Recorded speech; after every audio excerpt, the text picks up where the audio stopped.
Hello everyone, I'm here.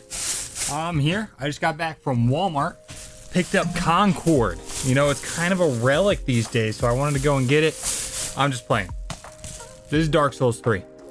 It'd be kind of, I did think about it though. I did think about it with Concord and everything going on right now. It is kind of a relic, huh? Anyways, hey everyone, welcome back. Today we're diving into the tragic but unsurprising demise of Concord, Sony's latest attempt at a hero shooter. So Concord launched just 2 weeks ago and it's already getting shut down. Yeah, you heard that right. 2 weeks after launch and it's already dead in the water. The game sold a total of 25,000 units, 10,000 on Steam, and 15,000 on PlayStation. For a AAA title that was in development for 8 years, guys, I mean, those numbers are just beyond disastrous. Matchmaking was a nightmare, with low player counts, long queues, and some modes that were basically unplayable because there were just not enough people playing. Ryan Ellis from Firewalk Studios confirmed in an article on September 3rd that the game would be taken offline on September 6th. That's exactly 2 weeks after launch. I think it's safe to say that this is the fastest I've ever seen a live service game of this caliber crash and burn. Now, some people are clinging to the hope that they're taking it down to rework it and maybe release a free-to-play model.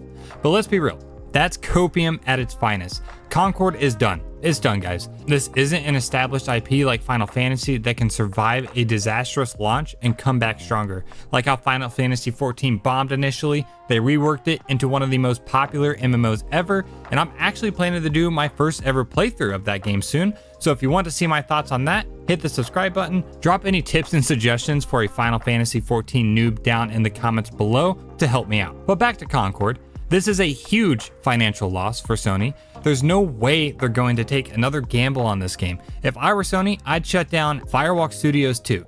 This is horrendous. At least they're doing the right thing by ceasing sales immediately and offering refunds, so that's good to hear. As you can see on Steam, the game is no longer available to purchase. Sony has essentially evaporated Concord. And honestly, this isn't surprising at all. The 24-hour peak on Steam was just over 100 players, and right now there are only about 50 people in the game. We gave Suicide Squad Kill the Justice League a hard time, but even that's doing better than Concord right now. To be honest, the game was just doomed from the start. Why they chose to go with a buy-to-play model when every other hero shooter out there is free to play is beyond me. Just some very, very poor decisions all around. The characters are unrelatable and nothing in the game stands out. It's a very flaccid game. And this is coming from someone who included Concord in my top 10 games of 2024 video. Bear in mind, this is before I got my hands on the beta. This is before I actually got to play what Concord is. Me and the squad we're super eager and ready for the next new fresh hero shooter to come out. And I guess we were just extremely high on copium that day. This failure just goes to show that people are exhausted by these limp dick developers who don't know how to make a good game without trying to push some agenda. They come off as extremely patronizing to the gaming community and everyone is just tired of it. Now, I know people are losing their jobs over this and that sucks, but they're the ones who made this abysmal title. Sure, there are probably some talented individuals who worked on this game, but can we honestly call this creative? Look at these characters. They're unrelatable and have zero appeal. I do, however, feel for the PlayStation fans. How did Sony go from the PS4 generation, where they were releasing bangers after bangers, to completely flip-flopping into these garbage live service titles? They were trying to release 12 live service titles in 2 years. Now it's down to 6, but still, that's a tall order. Maybe this will help them realize the formula they once had was a good one. Black Myth Wukong is proof enough that single-player games can be extremely profitable. I'm not at all surprised that Concord is getting shut down. I am, however, surprised at how fast it's happening. Again, only 2 weeks after launch and the game goes kaput. Sony did have Helldivers, which was a win, but it seems like they're just releasing L's when it comes to live services.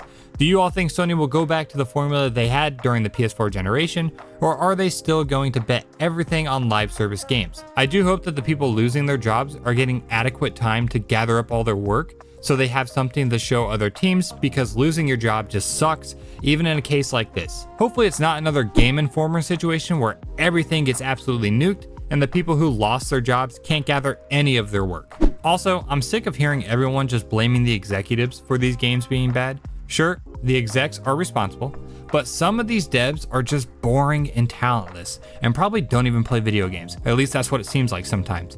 It's not always the executive's fault. It's exhausting seeing some developers not taking any accountability for their own failures. I don't think people quite understand how big of a failure this was. This was Sony's next big IP. This wasn't just a new game. This was supposed to be Sony's Overwatch. 8 years and millions of dollars completely down the drain. Again, there's no way this game is going free to play.